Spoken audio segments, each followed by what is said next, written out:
Welcome to Bose staff engineers. সবাইকে আন্তরিক ভালোবাসা শুভেচ্ছা। আমি তোমাদের সঙ্গে রহমান স্যার। আজকে একটা মিসলিনিয়াস ভিডিও হবে, ভ্যাকান্সি, সাকসেস, আরও অনেক কিছু সিলেবাস সব কিছু নিয়ে বলবো আর কি। দেখো, আমাদের পিএসসি 2022 সালে বার হয়েছিল, শেষের দিকে আর কি অ্যাডভার্টাইজমেন্ট করেছিল। 22-এর পর পরীক্ষা হয়েছিল, পরীক্ষা 23-এর দিকে পরীক্ষা হয়েছিল।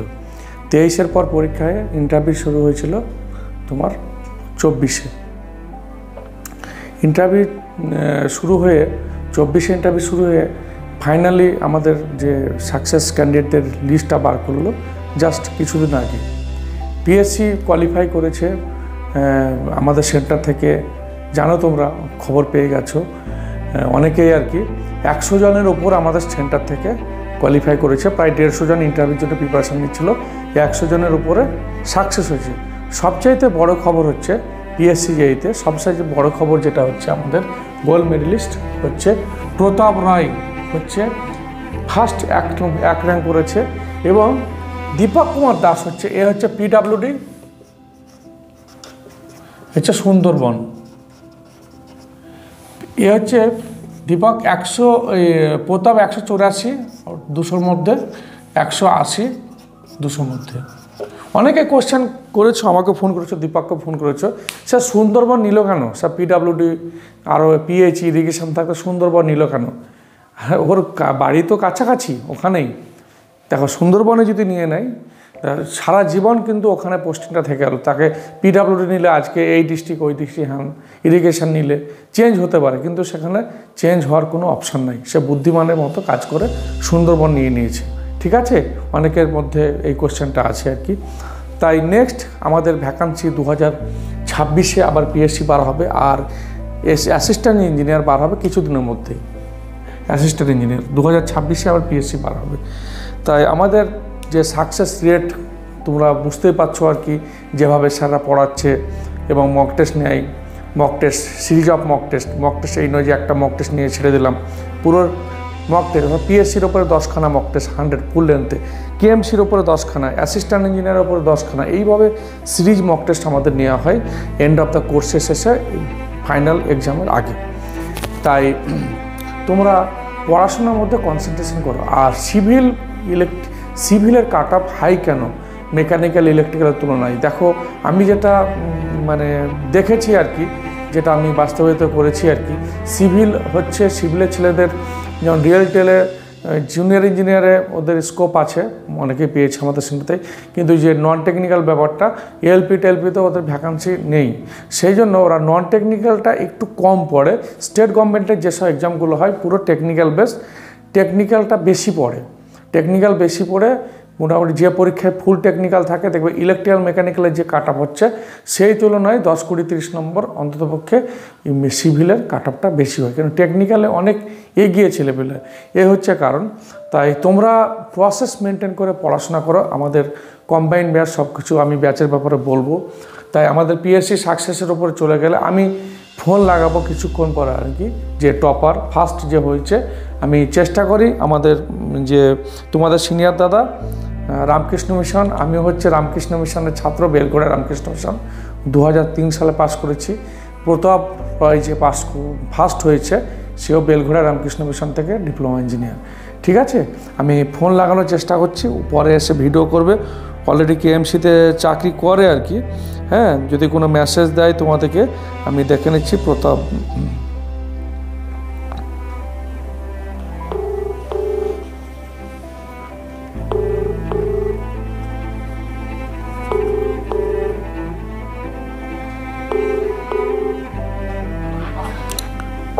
হ্যাঁ, প্রতাপ ভালো আছো? হ্যাঁ, ভালো আছি। যাক, তোমার চর্চা তো চারিদিকে হচ্ছে সেন্টারে, আমাদের কলেজে টলেজে হ্যান ত্যান। তাই আমি যে তুমি ওয়েস্ট বেঙ্গলের মধ্যে যে টপ হয়েছো, আমি একটা ভিডিও করছি আর কি, এটা রেকর্ডিং হচ্ছে, পরে পাবলিশ হবে। তুমি তো সেন্টার এসে ভিডিও পরে করে দেবে আর কি। তোমার খালি একটাই আমি বলবো, উপলব্ধিটা কেমন যে তুমি যে ফার্স্ট হয়েছো, এই ব্যাপারটা, আর কিছু নেই। উপলব্ধিটা তো দারুণই। ভালো রান হবে, কিন্তু সেটা ফার্স্ট টাইম করবো এটা ভাবিনি। হ্যাঁ, আচ্ছা আচ্ছা। কিন্তু আমরা তোমার যে ইন্টারভিউ তুমি যখন ইন্টারভিউ দিতে না, তোমার কিন্তু ইন্টারভিউটা একটু ব্যতিক্রম ছিল, মানে তুমি কিন্তু কোনো টেনশন নাওনি জীবনে কোনো দিন। আমি দেখেছি মানে যে কোনো কেএমসি ইন্টারভিউ বলো, তারপরে পিএসসি বলো, যে অন্যান্য ছেলের মধ্যে যে একটা টেনশন থাকে, তোমার মধ্যে ওই টেনশনটা কিন্তু কাজ করতো না। মানে এর মধ্যে মানে কি ব্যাপারটা কি, তুমি কি মানে ব্যাপারটা সিম্পলভাবে ভাবতে না কি কিসের জন্য আর কি? হ্যাঁ, প্রথম দিকে একটু নার্ভাস ছিল, আস্তে আস্তে আপনাদের সেন্টারেও ইন্টারভিউ ডিটেলস আস্তে আস্তে জিনিসটা সিম্পলিফাই হয়ে গেছে।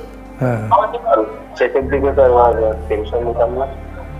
নাম তো দেখে তুমি একদম মানে সিম্পলভাবে, যেমন নর্মাল ইন্টারভিউ, যেমন একটা কোনো ব্যাপার নয়, তুমি দিয়ে চলে গেলে, একদম ক্যাজুয়ালি দিয়ে চলে গেলে, ভালো পারফরমেন্স করে চলে গেলে।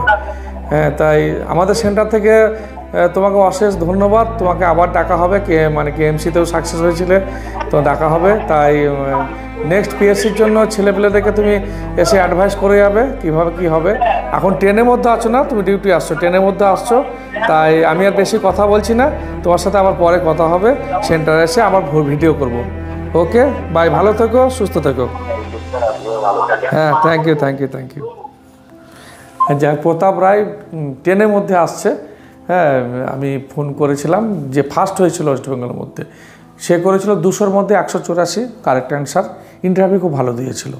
তাই তোমরা যদি এই প্ল্যাটফর্মে আসতে চাও, ফার্স্ট সেকেন্ড না হলেও চাকরি পেতে চাও, আমাদের সঙ্গে যোগাযোগ করো, অতি অবশ্যই সাকসেস। এরপরে চলে আসি রেলে। কিছুদিন আগে জুনিয়র ইঞ্জিনিয়ার বার হলো, এই গত সপ্তাহে আমাদের সাকসেস হয়েছে সিভিল, মেকানিক্যাল, ইলেকট্রিক্যালে 25 স্টুডেন্ট সাকসেস হয়েছে। আমাদের টার্গেট হচ্ছে যে কোনো, আমাদের কোচিং সেন্টারে একমাত্র টার্গেট হচ্ছে মিনিমাম যারা বিটেক আছে জুনিয়র ইঞ্জিনিয়ার। আমরা কোনো সময় গ্রুপ ডি কিংবা আদৌ যেসব নন টেকনিক্যাল এনটিপিসি পরীক্ষাগুলো আছে, খুব একটা আমরা এগুলোকে টার্গেট করি না। পাচ্ছে কেউ পেয়ে যাচ্ছে সেটা আলাদা কথা, কিন্তু আমাদের সবসময় টার্গেট থাকে একটা জুনিয়র ইঞ্জিনিয়ার। তার আমরা এই রেলে হচ্ছে আমাদের বার হয়েছে কিছুদিন আগে, রেলে অনেকে যায়। আমি যাব প্রীতম হালদারের কাছে, প্রীতম দত্তর কাছে যাব। আমাদের সামনে কী কী ভ্যাকান্সি আছে আমরা দেখে নেব। এসএসসি জেই অলরেডি অ্যাড পড়ে গেছে। এসএসসি জেই হচ্ছে আমাদের হচ্ছে ফর্ম ফিল আপ 30/6 থেকে শুরু হয়েছে, 21/7 পর্যন্ত ফর্ম ফিল আপ চলবে। এক্সাম ডেট হচ্ছে অক্টোবর। তোমরা 4 মান্থ পুরো ফুল প্যাকেজ একটা টাইম পাচ্ছ প্রিপারেশন নেওয়া। এখানে BRO, CWC, CPWD, DGQA, Farakka, MES, national training research development, এইগুলো ম্যাক্সিমাম মিনিমাম 30 ইয়ার্স, কোনো জায়গায় 32 ইয়ার্স আছে। এসএসসি হচ্ছে আমরা একটা প্রতি বছর বার হয়, সিলেবাস দিয়ে দেয়, ভ্যাকান্সি দেয় না, কিন্তু ভ্যাকান্সি ভালো থাকে। এখানে ইন্টারভিউ তুলে দিয়েছে, 2টো সেকশনে পরীক্ষা হবে, পেপার পার্ট 1 পার্ট 2। পেপার 1-এ হচ্ছে 100 নম্বর নন টেকনিক্যাল, 100 নম্বর ফুল টেকনিক্যাল, তো সিভিলের জন্য, মেকানিক্যাল, ইলেকট্রিক্যালের জন্য। এখানে 100 নম্বর যে নন টেকনিক্যাল জিআই রিজনিং থাকবে এবং 50 নম্বর, আর জেনারেল অ্যাওয়ারনেস হচ্ছে 50 নম্বর। তাই এখানে নন টেকনিক্যালের মধ্যে ম্যাথ থাকছে না, তোমরা ভালো করে পড়াশোনা করো। আর টেকনিক্যাল হচ্ছে 100 নম্বর। 100 নম্বরের মধ্যে টোটাল 200 নম্বরের পরীক্ষা। 200 নম্বরের মধ্যে তোমাকে 160, 150, 60, 55 না পেলে তুমি কোয়ালিফাই করতে পারবে না। তাই এই হয়ে গেল ব্যাপারটা হচ্ছে এসএসসির। এরপরে যদি কোয়ালিফাই করে যাও, তারপরে আবার পার্ট 2-এ আবার 100 নম্বর ফুল টেকনিক্যালের পরীক্ষা হবে। আমাদের যে ব্যাচগুলো আরম্ভ হচ্ছে রবিবার, জুলাই মাসের 6 জুলাই থেকে যে ব্যাচ শুরু হবে। এখানে সিভিল অফলাইন ব্যাচের ব্যাপারে আমি প্রথমে বলি। অফলাইন ব্যাচ হচ্ছে 4 মান্থের সিভিলের ফুল টেকনিক্যাল, 4খানা করে ক্লাস হবে রবিবার করে, এভরি সানডে রবিবার করে ক্লাস হবে 10:30 থেকে 5টা পর্যন্ত। আর ইলেকট্রিক্যাল মেকানিক্যালের 6 মান্থ, 6 মাস করে ক্লাস হচ্ছে। আর এই ব্যাপারে বলি, কেএমসি যে আপডেট আমাদের আছে, এই ব্যাপারে আমাদের যে নোটিফিকেশান পড়েছিল, তারপর ওটা পোস্টপোন করে, যা কোর্ট মোটামুটি একটা তোমরা জানো কি বলেছে, এই মাসের লাস্টের দিক থেকে ফর্ম ফিল আপ আবার শুরু হয়ে যাবে, আমার যতটুকু আমরা খবর পেয়েছি। তাই প্রিপারেশন নিতে থাকো। কেএমসি ফুল টেকনিক্যাল পরীক্ষা হয়।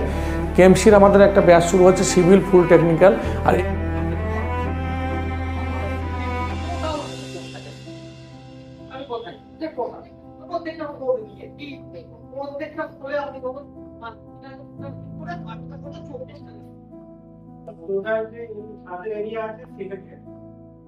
টোটাল যে এবার তাকে তাহলে কত হচ্ছে দেখো, তাহলে আমার এই যে গুণ করে দিলাম এত। আর এখানে যে ব্যাচটা হচ্ছে এখানেও এসএসসি কভার করবে আর কি। এখানে হচ্ছে নন টেকনিক্যাল একটা করে ক্লাস থাকবে, 3খানা করে টেকনিক্যাল থাকবে, একটা নন টেকনিক্যাল 3খানা করে টেকনিক্যাল, ইলেকট্রিক্যাল মেকানিক্যাল। এখানে আমাদের কম্বাইন হচ্ছে SSC junior engineer, RRB junior engineer, RRB আবার রিসেন্ট আরআরবি 12 হবে। সেই সঙ্গে বলি ইলেকট্রিক্যালে খুব ভালো খবর হচ্ছে ডিসিএল খুব শীঘ্রই বার হবে, খুব শীঘ্রই। ডিসিএল হচ্ছে WSCDCL হচ্ছে 50 number non technical, 50 number technical. WSCTCL 60 number technical, 50 number non technical. GK, GI, math, general science থাকবে। এখানে যোগ হবে ইংলিশটা, খালি যোগ হবে, ইংলিশে কিন্তু কোয়ালিফাই করতে হবে, এটা মনে রাখতে হবে। আমরা সব রকম কোচিং দিয়ে দেবো, হচ্ছে ব্যাপার। আর আমি চলে যাবো এখন আমাদের কৃতি ছাত্র প্রীতম দত্তর কাছে। এটা হচ্ছে অফলাইন কোচিং সেন্টার, আমাদের অফলাইন। এটা 6 মাসের কোর্স, 6 মাসে হচ্ছে একটা 6000-এর প্যাকেজ। এর মধ্যে থাকবে স্টাডি মেটেরিয়াল থাকবে, মক টেস্ট থাকবে। আর আমাদের যে অনলাইন ব্যাচ হচ্ছে রবিবার ছাড়া মঙ্গলবার, বৃহস্পতিবার, শনিবার 3 দিন করে 8টা থেকে 10টা ক্লাস হবে, অনলাইনে ক্লাস। অনলাইন এই সামনের সপ্তাহ থেকে শুরু হবে। তোমরা ক্লাস যদি নিতে চাও তোমরা অতি অবশ্যই এই যে নাম্বার দেওয়া আছে যোগাযোগ করো। আমি চলে যাব যে একটু আগে ফোন করলাম যে গোল্ড মেডেলিস্ট প্রীতম আমাদের প্রতাপ রয়ের কাছে। এখন চলে যাবো হচ্ছে প্রীতম দত্তর কাছে চলে যাবে। রেলে পেয়েছে অলরেডি, আগে TCL-এ চাকরি করতো, রেলে পেয়ে গেছে। আমি তার কাছ থেকে একটা অনুভূতি জানবো। ওরা এসে সেন্টারে আবার ইন্টারভিউ দিয়ে যাবে, তোমাদের সাথে কথা বলবে আর কি। হ্যাঁ প্রীতম দত্ত, ওয়েলকাম টু বৈশিষ্ট্য অফ ইঞ্জিনিয়ার্স। তোমাকে অশেষ ধন্যবাদ যে তুমি সাকসেসের উপর সাকসেস। আমি একটা ভিডিও করছি, তোমার ভাইরা দেখছে, লাইনে আছে, তুমি তো সেন্টারে আসবে আবার ভিডিও করবে। তার আগে যে তোমার একটা অনুভূতি যে তুমি রেলে চাকরি পেয়েছো, আবার সেকেন্ডবার চাকরি, এই জিনিসটা আমাদের একটু জানাও, কি ব্যাপার, কি হচ্ছে? ব্যাপার কি হচ্ছে বলতে স্যার, যেদিনকে আমি তো TCL-এর চাকরি করতাম, হ্যাঁ, বা করছি কন্টিনিউ। এবারে করাকালীন আমি এর মাঝখানে মোটামুটি প্রিপারেশন করেছিলাম, ঠিক আছে, একটু সময় বার করে নিজেদের মতন করে একটু প্রিপারেশন করেছিলাম। ওই শিফট ডিউটি তো আমাদের 8 ঘন্টা করে, তো ওর মাঝখানে যেটুকু সময় পাওয়া যায় আর কি, সেটুকু সময়ের মধ্যেই প্রিপারেশনটা করেছিলাম। তো এবার আগে থেকে কিছুটা প্রিপারেশন হয়েছিল, যেহেতু একটা মোটামুটি অভিজ্ঞতা ছিল 2020 সাল থেকে প্রিপারেশনে যেহেতু নেমেছি। তো তারপর ওই অফিসের কাজ করার মানে ডিউটি কমপ্লিট হয়ে আসার পরে যেটুকু সময় থাকতো সেটুকু সময়তেই একটু একটু করে প্রিপারেশন করতাম। করার পরে তারপরে তো প্রিলিমিনারি দিলাম, ডিসেম্বরের দিকে হয়েছিল, মোটামুটি একটা ভালোই মার্কস ছিল, 84 মতো পেয়েছিলাম। আফটার নর্মালাইজেশন 83.83, প্রায় সব পোস্টই ক্লিয়ার হয়েছিল, ওই ডিজাইন ড্রয়িং এর 3টে পোস্ট বাদ দিয়ে। তো তারপরে আমি তো ইউআর ক্যাটাগরি যেহেতু ছিলাম, মেন্স দিয়ে এসেছিলাম, কিন্তু মেন্সের নাম্বারটা 101.8 মানে 4 ছিল। আমি ইউআর ক্যাটাগরি থেকে এবার একটু মানে এতেই ছিলাম যে কি হয় না হয়, ঠিক আছে, এরকম একটা ব্যাপার। তারপরে কোশ্চেন অবজেকশন হয়েছে, তারপরে দেখলাম যে কাট অফটা অনেকটা নিচের দিকেই গেছে, মোটামুটি 99-98 পাওয়া ছেলেরা সিলেকশন হয়েছে। তারপরে পরশুদিন, তার আগের দিন তো রেজাল্ট বেরিয়েছে, কিছুদিন আগে, 2-3 দিন 4 দিন আগে সিলেকশন হলো আর কি। তা তোমার কি লাগছে এখন, মানে পারা যায়, মানে কঠিন বলে, মানে ইম্পসিবল বলে কিছু টার্ম নেই, মানে ইংলিশে ব্যাপারটা যেটা তোমার মানে সাধ্যের মধ্যে সেটা পসিবল আর কি। হ্যাঁ, যেটা তুমি করতে পারবে আর কি। চাওয়াটা ভেতর থেকে হতে হবে আর কি, মানে এটা তো আমি আপনাকে আগেও বলেছি অতীতে, যে মানে বা আপনিও বলেছেন আমাদের যখন কথাবার্তা হয়, যে চাওয়াটা অ্যাকচুয়ালি মানে ভেতর থেকে হতে হবে আর কি। যে আর বেশি ভাবা যাবে না যে আমি ডিপ্রেশনে আছি, ফার্স্টেশনে আছি। ডিপ্রেশন ফার্স্টেশন না থাকলে কিন্তু চাকরি হবে না।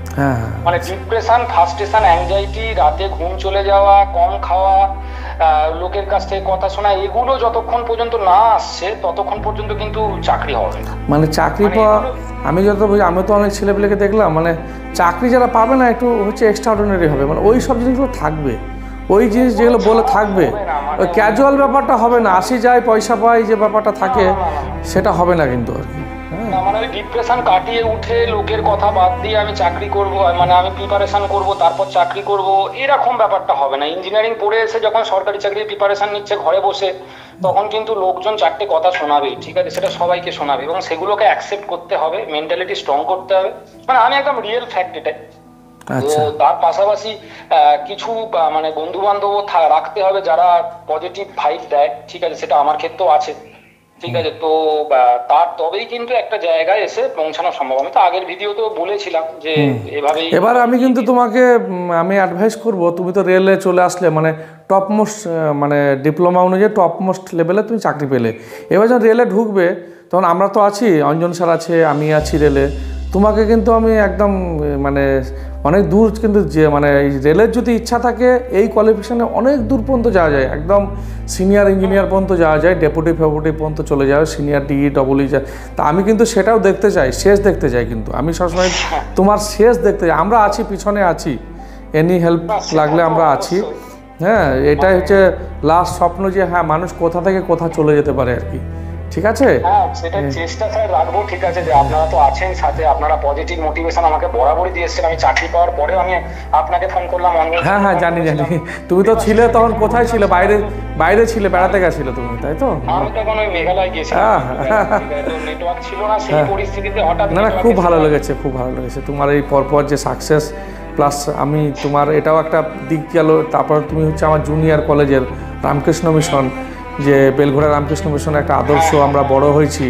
হ্যাঁ, ওই জিনিসটা আমি আশা করি তোমার কাছ থেকে তুমি ফোন করবে। যেমন প্রতাপ রায় হচ্ছে পিএসসিতে ফার্স্ট গোল্ড মেডেলিস্ট, ফার্স্ট হয়েছে, সেও আমাকে ফোন করেছিল। আমি তোমার এইসব একটা আশা করি যে আমাদের আরকে মিশন থেকে যেসব আদর্শতে আমরা বড় হয়েছি, আদর্শটা নিয়ে আমরা যেটা বড় হয়েছি, তার মানে এটা নয় কিন্তু তার পাশাপাশি এটাই যে মানে যারা অন্য জায়গা থেকেও না সবাই মানে সবাই আছে, আমরা এই জিনিসটা বেশি গুরুত্বও দিই আর কি, ব্যাপারটা এরকম আর কি। হ্যাঁ ঠিক আছে, মানে এরকম তো ছেলেরা আছে, অনেক ছেলেপুলে যারা আমি রেলেও দেখেছি, টিসিএলও দেখেছি, যে প্রাইভেট কোম্পানি থেকে মানে প্রাইভেট কলেজে চাকরি করে পড়াশোনা করে ডিপ্লোমা করেছে প্রাইভেট কলেজ থেকে, মানে তার র্যাঙ্ক নিশ্চয়ই জিলেটে জেক্সপোতে খারাপই ছিল, তারাও কিন্তু খুব বড় বড় জায়গায় আছে। মানে নিজেকে চেষ্টা করলে অনেক কিছু যাওয়া যায়, আমি জীবনে দেখেছি। হ্যাঁ, আগেও বলেছি যে আমি কিন্তু থার্ড ইয়ারে সেকেন্ড ইয়ারে এসে বুঝতে পারিনি যে আইসোলেটার আর ওই ইন্ডাক্টরের মধ্যে কি পার্থক্য, মানে এই দুটো আই এর মধ্যে কি ডিফারেন্স, এই নিয়ে কলেজে আমাকে একটা এও মানে রীতিমতো খ্যাকসা হতে হয়েছে। ঠিক আছে, পরবর্তীকালে আচ্ছা যাই হোক, সেটা থেকে নিজেকে। তাহলে তুমি এসো সেন্টারে একদিন এসো, ভালো করে ভিডিও, কালকে এসো, পরে একদিন এসে জয়েন করে ভালো করে ভিডিও করবে আর কি। হ্যাঁ, লাইভে আসবে ছেলেমেয়েদের সামনে, খুব ভালো লাগলো। হ্যাঁ, তোমার এই মানে যে ইয়েটা আর কি, গুরু ভক্তির ব্যাপারটা আছে, খুব ভালো লাগলো। আর অবশ্যই হ্যাঁ, আমাদেরও খুব ভালো লাগছে এই ব্যাপার। ঠিক আছে, তাহলে নেক্সট আবার দেখা হচ্ছে। ওকে, বাই। যাক, আমি কথা বলে দিলাম, আমরা সবসময় সাকসেস যারা হয় রোল নাম্বার, মোবাইল নাম্বার দিয়ে আমরা দিয়ে দিই। হ্যাঁ, আমাদের এখানে প্রচুর সাকসেস রেট যারা বিভিন্ন সেক্টরে আছে, তাই আমরা বলবো যে তোমরা, আমাদের পুরো টিম আছে, আমাদের বোসেন স্টাফ ইঞ্জিনিয়ার আছে, প্রত্যেকটা স্যাররা আছেন এখানে, কোয়ালিফাই করলে কোন ধরনের ডাবল ডিগ্রির ক্ষেত্রে গুণান ব্যবহার করা হয়? মানে যেগুলো মেইনলি শুধু ডাব্লিউপি এর কোড হয়, যারা কোনো রকম সার্ভিস থাকে না, সেখানে কিন্তু যাই হোক দেখে নিতে হবে। তাহলে রাস্তা ডাব্লিউপি একটা রোডওয়ে আর পেভমেন্টের মধ্যে ডিফারেন্স।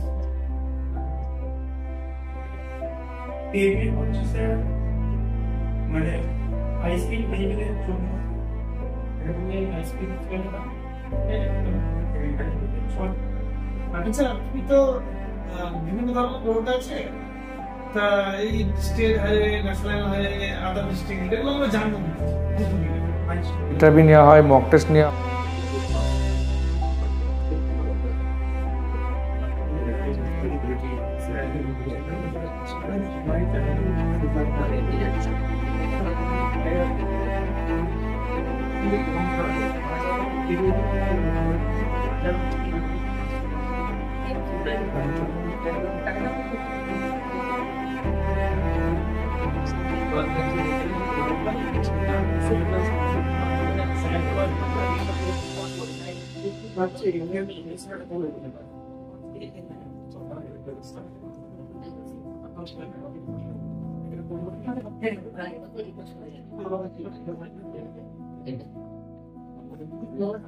নেওয়া হয়, স্টাডি মেটেরিয়াল দেওয়া হয়, আর প্রত্যেকটা সেকশানে ইন্ডিভিজুয়াল টিচার দিয়ে পড়ানো হয়।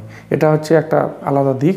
তাই তোমরা না দাঁড়িয়ে থেকে না করে বসে থেকে চলে এসো, ফটাফট জয়েন করো। সামনে এসএসসি রিসেন্টলি রেল বার হবে, কেএমসি অলরেডি বার হয়ে গেছে বললে চলে। ডিসিএলে প্রচুর ভ্যাকান্সি, সেই 17 সালে বার হয়েছিল, তারপরে না প্রায় 9 ইয়ার্স 9 ইয়ার্স হয়ে যাবে। এটাও টিসিএলে 22-এ বার হয়েছিল, প্রায় 4 বছর হতে যাচ্ছে। তাই ভ্যাকান্সি অনেক আছে। দেখো ভ্যাকান্সি আস্তে আস্তে বার হবে, চাকরি পেয়ে যাচ্ছে যারা পাবে। তুমি পড়াশোনা করে নিজেকে একটু আপডেট হও, একটু আলাদা রকম হতে হবে। আর সেই দিনকাল নয় যে 5টা বই পড়ে চলে গেলাম, পরীক্ষা পেয়ে গেলাম, কোশ্চেন বলে দিলাম, গতানুগতিক ইন্টারভিউতে কোশ্চেন আসছে সেগুলো বলে দিলাম। এই দিনকাল কিন্তু চলে গেছে। এটা ছিল 15 বছর 20 বছর আগের ঘটনা। আস্তে আস্তে দিন বদলাচ্ছে, কোশ্চেন বদলাচ্ছে, তুমি বদলাচ্ছ, তোমাকেও বদলাতে হবে। তাই এসো, আমরা চেষ্টা করব তোমাকে যদি আমরা কিছু দিতে পারি, তাহলে তুমি যদি সেই রাস্তা ধরে যদি তুমি এগিয়ে যাও, আমাদেরও ভালো লাগবে, তোমারও ভালো লাগবে। ওকে বাই, ভালো থেকো, সুস্থ থেকো।